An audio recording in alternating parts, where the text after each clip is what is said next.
ঠিক সেই সময় পৃথিবীতে বহু জায়গায় জোহরের আজান হয়েছে, ঠিক সেই সময় পৃথিবীতে বহু জায়গায় আসরের আজান হয়েছে। অর্থাৎ ২৮ ঘন্টায় পৃথিবীতে জারি আছে। একটা মুহূর্তের জন্য 5 ওয়াক্ত নামাজ পৃথিবীতে বন্ধ নাই। যদি স্যাটেলাইটের ক্যামেরা দিয়া গোটা পৃথিবীর ছবি ঘুরায় ঘুরায় ছবি তোলা হয়, তাহলে দেখা যাবে পৃথিবীর এক প্রান্তে ফজর হয়, আর এক প্রান্তে জোহর হয়, আর এক প্রান্তে আসর, আর এক প্রান্তে মাগরিব, আর এক প্রান্তে এশা। 5 ওয়াক্ত নামাজ একই সময়ে গোটা পৃথিবীতে চতুর্দিক থেকে 5 ওয়াক্ত নামাজ একসাথে চালু আছে। এটা ইসলামের সত্যতার একটা দলিল। পৃথিবীতে কোন ধর্মের মানুষের আমাদের নামাজের মতো ইবাদত নাই। পৃথিবীতে কোন ধর্মের মানুষের কাছে এমন কোন ইবাদত নাই যে ইবাদতটা 24 ঘন্টা চালু থাকে। কিন্তু আমাদের মুসলমানদের 5 ওয়াক্ত নামাজ, গোটা পৃথিবীতে 5 ওয়াক্ত নামাজ 24 ঘন্টা একসাথে চালু আছে। সুবহানাল্লাহ। আর এই নামাজের ভিতরে আমার নবীর নাম আছে মুহাম্মদ। এই জন্য মুহাম্মদ সাল্লাল্লাহু আলাইহি ওয়াসাল্লামের এক নাম হলো মুহাম্মদ, তিনি প্রশংসিত। সবাই তার প্রশংসা করে, স্বয়ং আল্লাহও তার প্রশংসা করে। সুবহানাল্লাহ। মুহাম্মদ সাল্লাল্লাহু আলাইহি ওয়াসাল্লামের আরেক নাম হলো আহমদ। আহমদ শব্দের অর্থ হলো যিনি অন্যের প্রশংসা করেন। অর্থাৎ নবী আলাইহিস সালাতু ওয়াস সালামের দুইটা নাম পরস্পরের সাথে অঙ্গাঙ্গিভাবে জড়িত। মুহাম্মদ সাল্লাল্লাহু আলাইহি ওয়াসাল্লাম প্রশংসিত, আবার মুহাম্মদ সাল্লাল্লাহু আলাইহি ওয়াসাল্লাম প্রশংসাকারীও। এখান থেকে ওলামায়ে কেরাম বলছেন, আপনি যদি মানুষের প্রশংসা করেন, আল্লাহ আপনাকে অন্য মানুষের মুখ দিয়ে আপনার প্রশংসা বের করে দিবেন। আপনি যদি বদনাম করেন, কারো গীবত করেন, তাহলে আর একজন আপনার বদনাম করবে। আর আপনি যদি মুসলমানের প্রশংসা করেন, কারো ভালো দিকগুলো বলেন, তাহলে অন্য মানুষের জবানে আপনার প্রশংসা ছড়ায় পড়বে। মুহাম্মদ সাল্লাল্লাহু আলাইহি সাল্লামের আরেক নাম হলো হাশের। হাশের মানে একত্রিতকারী। রাসূলুল্লাহ সাল্লাল্লাহু আলাইহি সাল্লাম এমন এক কলেমা প্রতিষ্ঠা করছেন, এমন একটা ধর্ম ইসলাম প্রতিষ্ঠা করছেন, যে পৃথিবীর সমস্ত জাতি, সমস্ত বর্ণ, সমস্ত ভাষাভাষী, পৃথিবীর সমস্ত মানুষকে এক কলেমার ভিতরে একত্রিত করে দিয়েছে। এটার বড় প্রমাণ হলো আরাফার ময়দান। আরাফার ময়দানে হজের সময় যে 9 জিলহজ আরাফার ময়দান হয়, এই আরাফার ময়দানের ভিতরে পৃথিবীর সব দেশের মানুষ আরাফার ময়দানে আপনি পাবেন। এমন কোন দেশ নাই যে দেশের মানুষ আরাফার ময়দানে যায়নি। কালো মানুষ, সাদা মানুষ, বেটা মানুষ, মোটা মানুষ, চিকুন মানুষ, ল্যাংড়া মানুষ, কানা মানুষ, ঠসা মানুষ, মেয়ে মানুষ, ছেলে মানুষ, বাচ্চা, বুড়া, ইংরেজিতে কথা কয়, আরবিতে কথা কয়, ফার্সিতে কথা কয়, জাপানি ভাষায় কথা কয়, ইংরেজি ভাষায় কথা কয়। পৃথিবীতে যত ভাষায় মানুষ কথা বলে, সব ভাষার মানুষের কমস কম একজন হইলেও আল্লাহ পাক আরাফার ময়দানে প্রত্যেক বছর একত্রিত করেছেন। এটা ইসলামের সত্যতার আরেকটা দলিল। পৃথিবীতে কোন ধর্মের মানুষের কাছে আরাফার ময়দানের মতো কোনো ইবাদত নাই, এবং সেটা সারা জীবনে একবার না, প্রত্যেক বছর অনুষ্ঠিত হচ্ছে। আপনি কি এটা চারটিখানি কথা মনে করলেন? পৃথিবীর সব দেশের মানুষ, সব ভাষার মানুষ, সব বর্ণের মানুষ, সব অঞ্চলের মানুষ, সব ডিজাইনের মানুষ আল্লাহ পাক প্রত্যেক বছর আরাফার ময়দানে জিলহজ মাসের 9 তারিখে আরাফার ময়দানে একত্রিত করে। আমার নবী আলাইহিস সালাম হাশের, নবী আলাইহিস সালাম এই একত্রিত করার ব্যবস্থা করে গেছে। সুবহানাল্লাহ। হুজুর সাল্লাল্লাহু আলাইহি সাল্লামের আরেক নাম হলো মাহি। মাহি শব্দের অর্থ হইল জুলুম উৎপাটনকারী, কুসংস্কারকে উৎপাটনকারী। মক্কার লোকেরা এত বড় জালিম ছিল যে কন্যা সন্তানকে জীবন্ত মাটিতে পুঁতে ফেলত। মদ না খাইলে এদের পেটের ভাত হজম হইতো না। জুয়া খেলতো, মদ খাইতো, জেনা করতো, মেয়ে বাচ্চাকে জীবন্ত পুঁতে তুলে ফেলতো, সামান্য খেজুর গাছকে কেন্দ্র করে বছরকে বছর যুদ্ধ করত। হুজুর সাল্লাল্লাহু আলাইহি সাল্লাম আসার পরে এই লোকগুলা এমন পরিবর্তন হয়ে গেছে যে মক্কা থেকে যখন লোকেরা হিজরত করে মদিনা শরীফে গেছে, যার দুইটা দোকান ছিল সে বলে, ভাই একটা দোকান তোমাকে দিয়ে দিলাম। দুইটা বাগান ছিল, বলতেছে ভাই এক বাগান তোমাকে দিয়ে দিলাম। পরিচয় নাই, জানাশোনা নাই, আত্মীয় না, একদম ভিনদেশী মানুষ। মক্কা থেকে গেছে, নবী আলাইহিস সালাম বলে দিছে যারা মক্কা থেকে আসবে তোমরা তাদেরকে ভাই হিসেবে গ্রহণ করো। এশার নামাজের পরে নবী আলাইহিস সালাম বলতেন, আজকে মক্কা থেকে 5 জন মেহমান আসছে হিজরত করিয়া, তোমাদের কে কে আছে তাকে ভাই বানায়া সাহাবায়ে কেরাম একজন একজনকে সাথে করে নিয়ে বাড়িতে চলে যেতেন। হুজুর সাল্লাল্লাহু আলাইহি সাল্লাম জুলুমকে উৎখাত করেছেন। হুজুর সাল্লাল্লাহু আলাইহি সাল্লাম মানুষের ভিতরে সৌহার্দ্য, সম্প্রীতি, ভ্রাতৃত্ব, মহব্বত আর ভালোবাসা সৃষ্টি করেছেন। হুজুর সাল্লাল্লাহু আলাইহি সাল্লামের আরেক নাম হলো আকেব। আকেব মানে হলো যিনি পিছনে আসে, সর্বশেষে আগমন করে। এক হাদিসের ভিতরে আছে, হুজুর সাল্লাল্লাহু আলাইহি সাল্লাম বলতেছে যে আমি হইলাম সর্বশেষ ইট। নবী আলাইহিস সালাম নিজেই বলতেছেন যে একটা চমৎকার বিল্ডিং, সুন্দর বিল্ডিং, চকচকা ঝকঝকা বিল্ডিং, দেখতে খুব মজা, সুন্দর, কিন্তু একটা ইট নাই। আমি হইলাম ওই ইট, ওই ইটের দ্বারা পুরা বিল্ডিং এর সৌন্দর্য ফিরে গেছে। মুহাম্মদ সাল্লাল্লাহু আলাইহি ওয়াসাল্লাম হলো একটা সৌন্দর্যের সমাপ্তি, পরিসমাপ্তি করেছেন রাসূলুল্লাহ সাল্লাল্লাহু আলাইহি ওয়াসাল্লাম। আজকে আমরা রাসূলকে চিনি না। একটা হাদিস শুনাই। হুজুর সাল্লাল্লাহু আলাইহি সাল্লাম একদিন রাস্তা দিয়ে যাইতেছেন, সঙ্গে হযরত ওমর রাদিয়াল্লাহু তাআলা আনহু আছে। কিছু দূর যাওয়ার পরে এক ইহুদি, এই যে ইসরায়েলের গাজায় যুদ্ধ হচ্ছে না, এক ইহুদি রাস্তার ভিতরে নবী আলাইহিস সালামের কে রাস্তা থামাইছে। থামায় বলতেছে, ও মুহাম্মদ, তোমার তো কথাবার্তা ঠিক নাই। ঘটনা হয়েছে কি, হুজুর সাল্লাল্লাহু আলাইহি সাল্লাম ওই ইহুদির কাছ থেকে কিছু খেজুর ধার নিছিল। তাও নিজের জন্য নেয়নি, গরিব সাহাবীদেরকে খাওয়ার জন্য নিছে। এবং ওই ইহুদিকে বলছে যে তোমাকে অত তারিখে খেজুর আবার পরিশোধ করে দিব।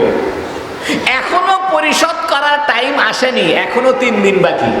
কয়দিন বাকি? 3 দিন বাকি আছে। টাইম এখনো 3 দিন আছে পরিশোধ করার। কিন্তু নবী আলাইহিস সালাম যখন রাস্তা দিয়ে যাইতেছে, ইহুদিটা রাস্তার ভিতরে নবীকে আটকায় দিয়া গলার মধ্যে একটা গামছা দিয়ে হেঁচকা টান মারছে। কত বড় বেয়াদব! হেঁচকা টান মারে বলতেছে, হে মুহাম্মদ, তোমরা দেখো কথাবার্তা ঠিক নেই, এই আব্দুল মুত্তালিবের কথাবার্তা একদম মিল নেই, আমার খেজুর দাও না কেন? তখন হযরত ওমর রাদিয়াল্লাহু তাআলা আনহু খাপের থেকে তলোয়ার বের করছে, একদম মারে শেষ করো। হুজুর সাল্লাল্লাহু আলাইহি সাল্লাম বললেন, এ ওমর, খবরদার, তলোয়ার বের করো না। নবী আলাইহিস সালাম বলতেছেন, ওমর, তোমার দিকে ভুল হয়েছে। কাকে বলতেছে? ওমরকে বলতেছে। ওমর বলতেছে, ইয়া রাসূলুল্লাহ, ওই তো আপনার সাথে খারাপ ব্যবহার করলো। আমাদের সামনে যদি কোনো হুজুরের সাথে কেউ খারাপ ব্যবহার করে, আমরা কিন্তু উঠে যাব, ঠিক না? নিজের পীর সাহেবের সাথে যদি কেউ খারাপ আচরণ করে, মুরিদের মাথা ঠিক থাকবে না। হুজুর সাল্লাল্লাহু আলাইহি সাল্লামের সাথে খারাপ ব্যবহার করতেছে, হুজুর সাল্লাল্লাহু আলাইহি বলতেছে, ওমর, তোমার ভাই। তখন ওমর বলতেছে, ইয়া রাসূলুল্লাহ, আমার কি অসুবিধা হলো? কয়, তুমি ইহুদিকে বলা দরকার ছিল যে মানুষের কাছে পাও না, এইভাবে চাইতে হয় না, ভদ্রভাবে চাইতে হয়, এই কথা বলা দরকার। আর আমাকে, অর্থাৎ রাসূল সাল্লাল্লাহু আলাইহি ওয়াসাল্লাম বলতেছেন, আমাকে বলার দরকার ছিল যে ইয়া রাসূলুল্লাহ, খেজুর আপনার দিকে পাবে, আপনি দিয়ে দিলে যান, আপনি দিয়ে দেন। এইটা তোমার বলা দরকার ছিল। তুমি এইটা না বলে তলোয়ার বাইর করছো, কাজটা ঠিক করো না। ইহুদি বলতেছে, ইয়া রাসূলুল্লাহ, দাঁড়ান, আর আমাকে চিন্তা করতে হবে না। নবী বলে, ইহুদি কি খবর? ইহুদি বলতেছে, ইয়া রাসূলুল্লাহ, আমি তওরাতের বড় একজন আলেম, আমি তওরাতের ভিতরে লেখা দেখেছি নবী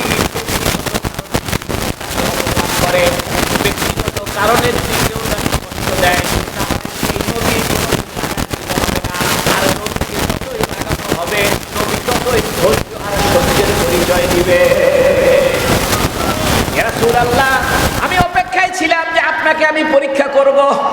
আপনাকে আমি ইচ্ছে করে খেজুর ধার দিয়েছি, ইচ্ছা করে 3 দিন আগে আমি আপনার কাছে খেজুর চেয়েছি। আমি জানি এখনো 3 দিন অবশিষ্ট আছে, 3 দিন পরে আপনার থেকে আমি পাওনা নিব, এটা সত্য। কিন্তু আমি ইচ্ছা করে 3 দিন আগে আপনার সঙ্গে খারাপ ব্যবহার করলাম। আমার উদ্দেশ্য হলো দেখতে চাই আপনার আচরণটা কেমন হয়। আপনাকে রাগাইলে পর আপনি রাগ হন না, ধৈর্য ধারণ করেন। ইহুদি বলতেছে, ইয়া রাসূলুল্লাহ, আমার বুঝ এসে গেছে, আমি বিশ্বাস করে নিতেছি বাস্তব অর্থে, সত্যিকারের অর্থে আপনি হলেন এই উম্মতের আখেরি নবী। এটা হলো রসুলের চরিত্র। রাসূলুল্লাহ সাল্লাল্লাহু আলাইহি সাল্লামের সঙ্গে ব্যক্তিগত কারণে যদি কেউ খারাপ ব্যবহার করে, নবী আলাইহিস সালামের ধৈর্য তত বেড়ে যায়। আল্লাহু আকবার। আরেকটা হাদিস শোনাই, নবীর চরিত্র কেমন ছিল দেখেন। নবী আলাইহিস সালাম একদিন কাবা ঘরে তওয়াফ করতেছে অবস্থায়।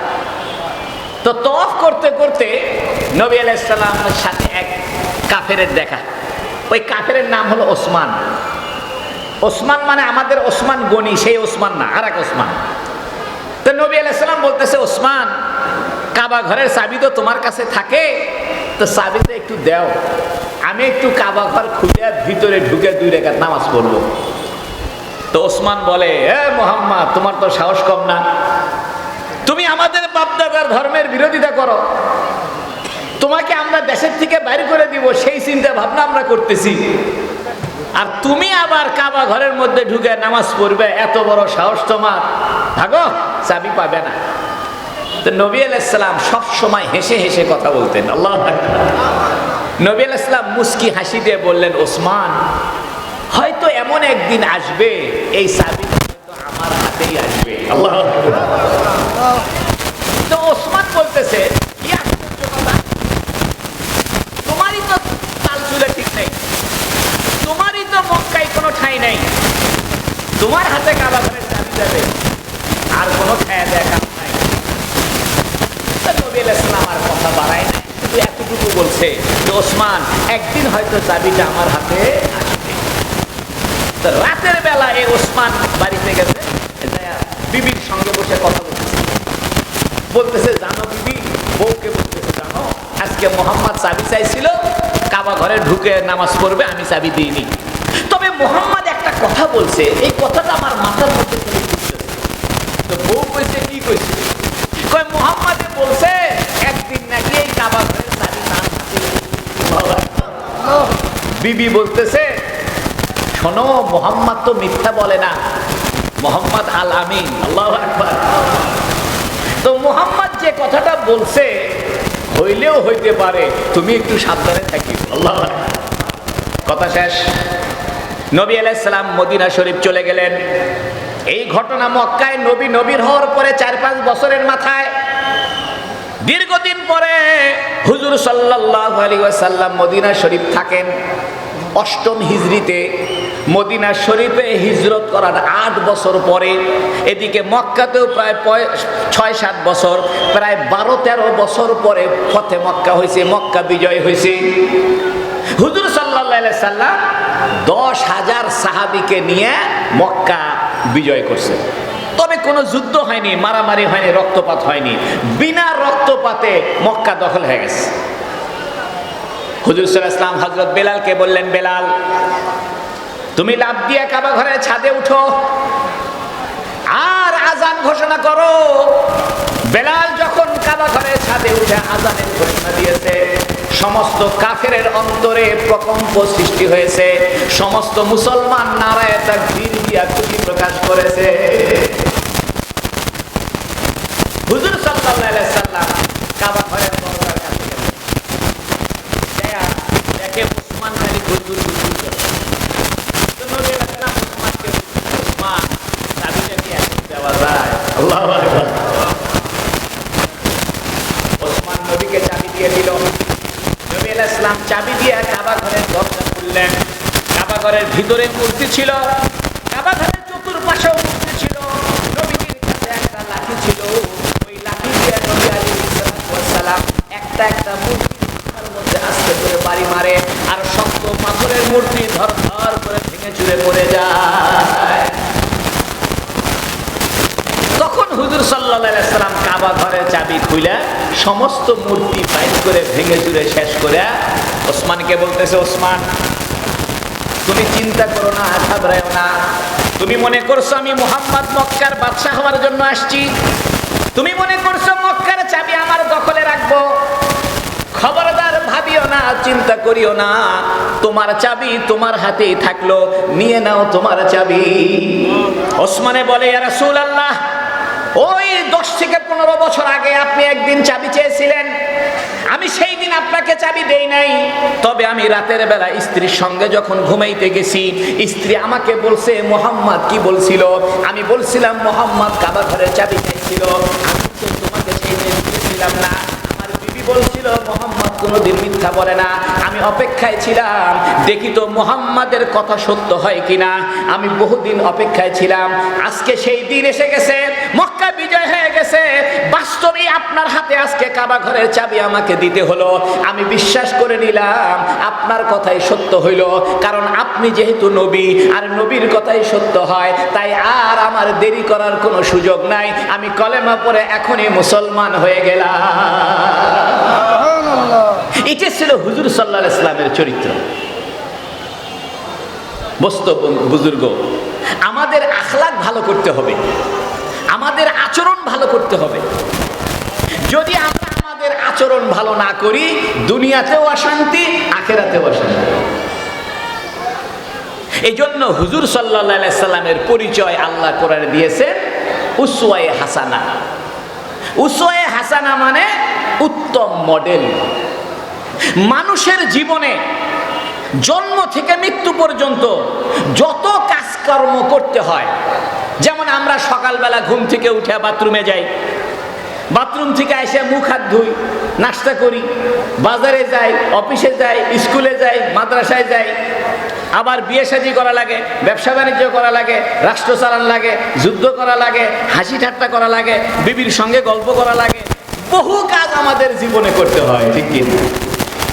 মানুষের জীবনে জন্ম থেকে মৃত্যু পর্যন্ত যত কার্যকলাপ মানুষকে করতে হয়, প্রত্যেকটা কাজের একটা একটা উত্তম নমুনা, উত্তম মডেল আল্লাহ পাক হুজুর সাল্লাল্লাহু আলাইহি ওয়াসাল্লামের 63 বছরের জীবনে একবারে ঢুকাইয়া দিয়েছে। মানুষের জীবনে এমন কোনো কাজ নাই যেটা আমার নবী করে দেখান নাই। আপনি আপনার জীবনে যা কিছু করতে চান, সমস্ত কাজের মডেল নবী আলাইহিস সালাম দেখায় দিয়ে গেছেন। কিভাবে খানা খাইবেন নবী মডেল দেখায় দিয়ে গেছেন, কিভাবে বাথরুমে যাবেন সেটাও নবী করে দেখায় দিয়ে গেছেন, কিভাবে মসজিদে যাবেন সেটাও নবী দেখায় দিয়ে গেছেন, কিভাবে বিয়ে শাদী করবেন সেটাও নবী দেখায় দিয়ে গেছেন, কিভাবে ব্যবসা করবেন সেটাও নবী বলে দিয়ে গেছেন, কিভাবে রাষ্ট্র চালাইবেন সেটাও দেখায় দিয়ে গেছেন, কিভাবে যুদ্ধ করবেন সেটাও দেখায় দিয়ে গেছেন, কিভাবে হাসি ঠাট্টা করবেন সেটাও দেখায় দিয়ে গেছেন। অর্থাৎ মানুষের জীবনে এমন কোনো কার্যকলাপ নাই যে কার্যকলাপ নবীজি আমাদের 63 বছরের জিন্দেগিতে দেখা যায় না। হুজুর সাল্লাল্লাহু আলাইহি ওয়াসাল্লামের জীবন হলো কমপ্লিট জীবন, পরিপূর্ণ জীবন। আপনি নিজে নিজে চিন্তা করেন যে আমার জীবনে এই ঘটনা ঘটলো, এই ঘটনা নবীর জীবন থেকে আমি পাই কিনা? অবশ্যই পাবে। মানুষের জীবনে যত রকমের ঘটনা ঘটতে পারে, যত রকমের সমস্যা আসতে পারে, যত রকমের পরিস্থিতি সৃষ্টি হতে পারে, যত রকমের অসুবিধার সৃষ্টি হতে পারে, সমস্ত অসুবিধা, সমস্ত পরিস্থিতি, সমস্ত সমস্যা, সমস্ত প্রয়োজন মুহাম্মদ সাল্লাল্লাহু আলাইহি ওয়াসাল্লামের 63 বছরের জীবনে আপনি একটা একটা নমুনা পেয়ে যাবেন। আপনি বাথরুমে কেমনে যাবেন নবী দেখায় দিছে। বাথরুমে যাওয়ার সময় বাম পাও আগে দিবা, কোন পাও? জোরে বলেন। বের হওয়ার সময় কোন পা? মসজিদে যাওয়ার সময় কোন পা? বের হওয়ার সময় কোন পা? বন্ধু আমার, এগুলো নবীজির সুন্নাত। আমি আর আপনি যদি নবীর সুন্নাত মতো জীবনকে সাজিয়ে নিই, আমি আপনি যদি নিজের জীবনকে নবীর তরিকায় সাজিয়ে নিই, আল্লাহর হুকুম মতো নিজের জীবনকে সাজিয়ে নিই, আমার জীবন দুনিয়াতেও শান্তি, আখিরাতেও শান্তি।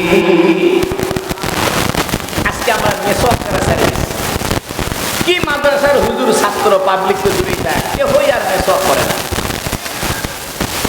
আগে প্রত্যেক আলেম ওলামার পকেটে মেসওয়াক থাকতো, ছাত্রের পকেটে মেসওয়াক থাকতো, একটা গাছের ডাল, এই মেসওয়াক কিতাবের মধ্যে আছে। মেসওয়াকের 70টা উপকার আছে, মেসওয়াকের সর্বনিম্ন উপকার হলো মৃত্যুর সময় তার কলেমা নসিব। বন্ধু আমার, ওয়াজ শোনার দ্বারা লাভ নাই, আমলের দ্বারা লাভ করে ঠিক কিনা? সারা রাত ওয়াজ শুনে গেলেন, একটা আমল করলেন না। আজকে থেকে নিয়ত করেন আমরা মেসওয়াক করব। বদরের যুদ্ধের দিন সাহাবায়ে কেরাম মেসওয়াক করতেছিলেন। এই মেসওয়াকের অবস্থা যখন কাফিররা দেখতে, কাফিররা দেখে বলে, ওরে সর্বনাশ, মুহাম্মাদের সাথীরা দেখতেছি দাঁত পরিষ্কার করতেছে, দাঁত দিয়ে আমাদেরকে কামড়ে শেষ করে দিবে। কাফেরদের অন্তরে মেসওয়াকের ভয় আল্লাহ ঢুকাইয়া দিয়েছে। মুসলমানদের বিজয় এখনো হবে নবীর সুন্নত তরিকায়। খানা খাওয়ার সময় প্লেটটা পরিষ্কার করে খাইবেন। অনেকে আছে খানা খাইলো, প্লেটের ভিতরে ভাত আছেই, ঝোল লেগেই আছে, পানি ঢেলে দিল। আঙ্গুলগুলো চেটে চেটে খাইবেন, এগুলো সুন্নত। বর্তমান মেডিকেল সায়েন্স বলতেছে, কেউ যদি আঙ্গুল চেটে খায়, আঙ্গুল পরিষ্কার করে খায়, তাহলে তার মুখের ভিতরে একটা লালা সৃষ্টি হয়, আর এই লালা হজমের উপকার হয়। বন্ধু আমার, আসেন নবীজিকে মহব্বত করতে হবে। নবীজিকে মহব্বত করা ছাড়া আমাদের বাঁচার কোনো রাস্তা নাই। একজন বলে, আমি খুব মিষ্টি ভালোবাসি, মিষ্টি পছন্দ করি, তোকে রসগোল্লা এনে দিছে খায় না, সন্দেশ এনে দিছে খায় না, দই এনে দিছে খায় না, চমচম এনে দিছে খায় না, খালি মুখে মুখে বলে আমি মিষ্টি খুব পছন্দ করি। তাহলে এই পছন্দ করা সঠিক না ব্যাঠিক? ব্যাঠিক। আমরাও বলি নবীকে খুব ভালোবাসি হুজুর, আমি মুহাম্মদ সাল্লাল্লাহু আলাইহি ওয়াসাল্লামকে ভালোবাসি, কিন্তু আপনি নবীকে ভালোবাসেন ঠিকই, আপনি নবীকে ভালোবাসা আজও দাড়িটা রাখতে পারেন নাই, তাহলে নবীর ভালোবাসা ভুয়া ভালোবাসা, ঠিক কি? আপনি মুখে মুখে বলতেছেন আমি নবীকে ভালোবাসি, আপনার জামা কাপড় এখনো নবীর ডিজাইনে হইল না। আপনি বলতেছেন আমি নবীকে ভালোবাসি, এখনো আর দরুদ শরীফ আপনি পাঠ করেন না। আপনি বলতেছেন আমি নবীকে ভালোবাসি, আপনার কামাই রোজগার এখনো হালাল হলো না। আপনি বলতেছেন আমি নবীকে ভালোবাসি, বিয়ে শাদীর মধ্যে গান বাজনা বন্ধ করলেন না।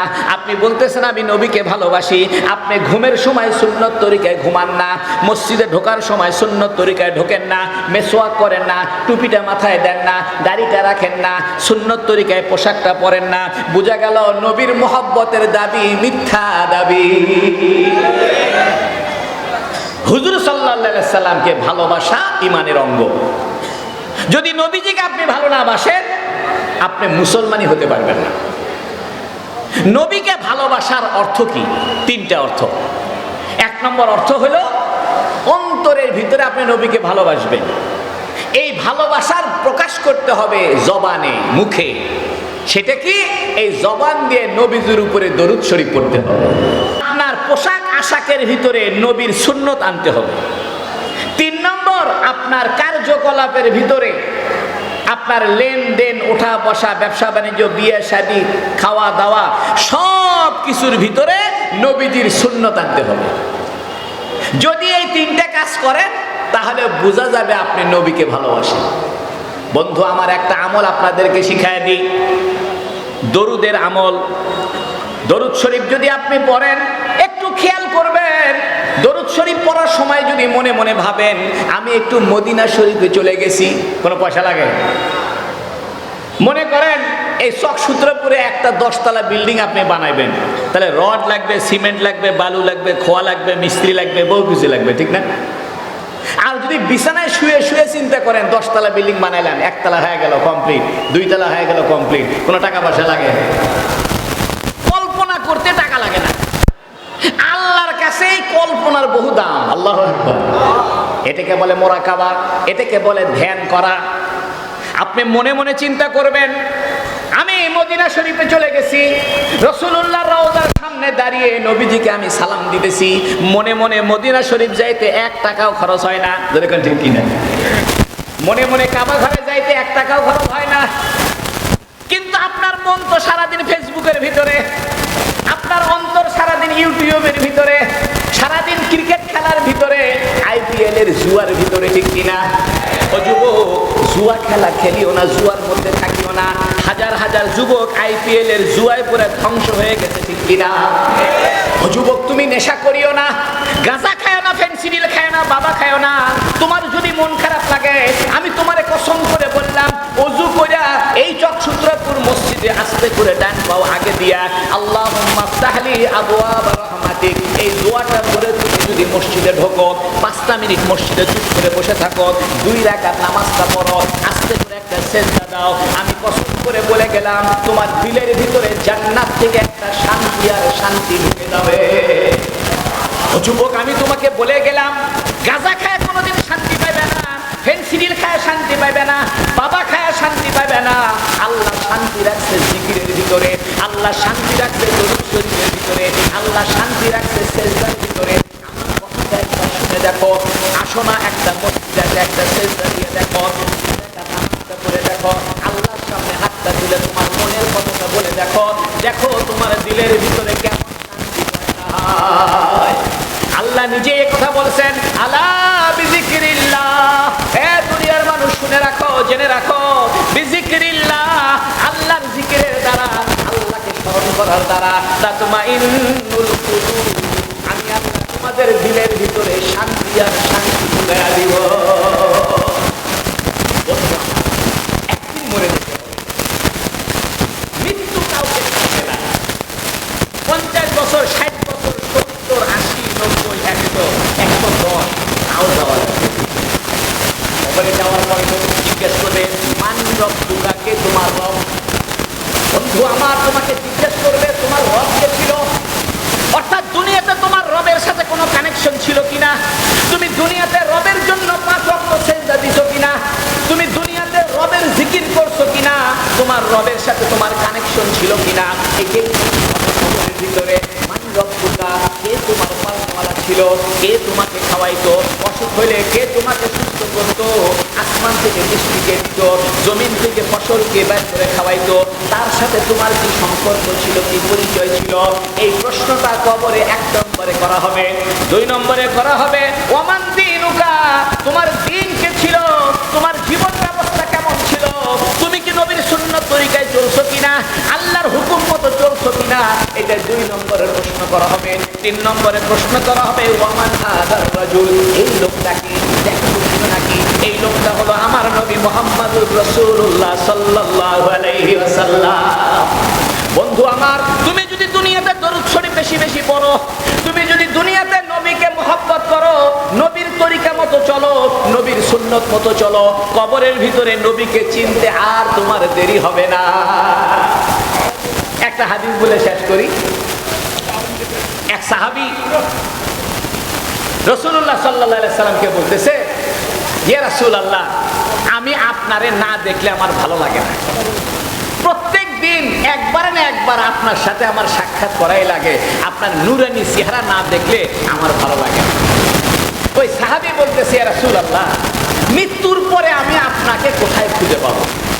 কোটি কোটি কোটি কোটি মানুষ কিয়ামতের দিন কবরের থেকে বের হবে, লক্ষ লক্ষ মানুষ, কোটি কোটি হাজার হাজার কোটি মানুষ, আপনি কি আমারে চিনবেন? আমি আপনারে খুঁজে পাবো কোথায়? নবী বলে, ঘাবড়ায়ও না, তুমি আমারে 3 জায়গায় পাইবা। আল্লাহু আকবার। কয় জায়গা? নবী বলতেছে, তুমি আমাকে 3 জায়গায় পাইবা।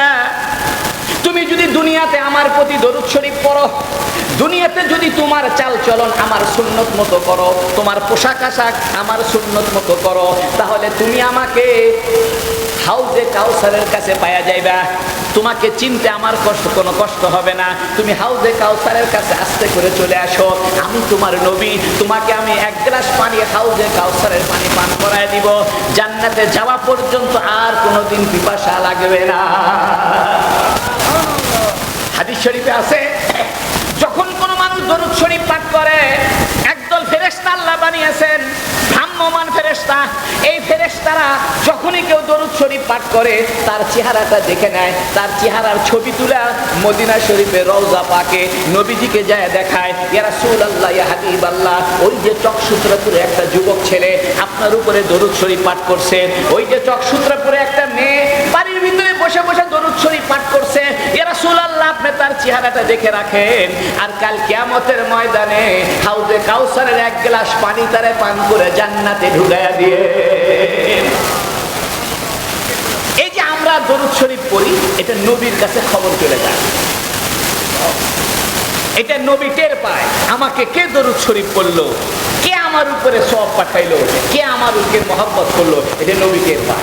এই জন্য যত বেশি দরুদ শরীফ পড়বেন আপনার চেহারা নবীর কাছে তত মুখস্থ হয়ে যাবে। আল্লাহু আকবার।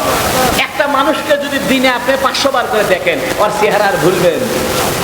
এই জন্য যে ব্যক্তি যত বেশি দরুদ শরীফ পড়বে সে ব্যক্তি কিয়ামতের দিন নবীর তত কাছে থাকবে। আল্লাহু আকবার। বন্ধু আমার সাহাবী জিজ্ঞেস করছে, ইয়া রাসূলুল্লাহ, আমি যদি আপনারে হাউজে কাউসারের কাছে না পাই আর কোথায় আপনারে পাবো? নবী বলে, চিন্তা করো না, ঘাবড়ায়ো না, তুমি আমারে ফুলসিরাতের কাছে পাওয়া যাইবা। তুমি যদি ফুলসিরাত পার হতে না পারো আর যদি তুমি আমাকে ভালোবাসো, আমার উপরে দরুদ পড়ো, আমার সুন্নত মতো চলো, আমাকে ভালোবাসো, তাহলে ফুলসিরাতের কাছে আমারে পাইবা। আমি তোমার নবী, আমি তোমার হাতটা ধরে ফুলসিরাত পার করে জান্নাতে ঢুকাইয়া দিব। সাহাবী বলতেছে, ইয়া রাসূলুল্লাহ, ফুলসিরাতের কাছেও যদি আপনারে না পাই, তুমি যদি আমারে পাইতে চাও তাহলে হাউজে কাউসারের কাছে আমারে পাইবা।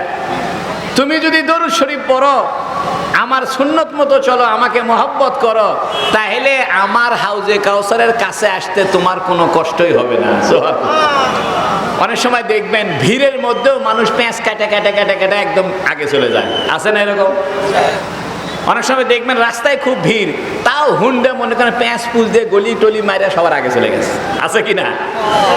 তো যে ব্যক্তি সবচেয়ে বেশি দরুদ শরীফ পড়ে, যে ব্যক্তি নবীকে সবচেয়ে বেশি ভালোবাসে, যার জিন্দেগিতে নবীর সুন্নত যত বেশি, সে তত ভিড় ভাট্টা পার হয়ে নবীর কাছে চলে যাবে। সুবহানাল্লাহ।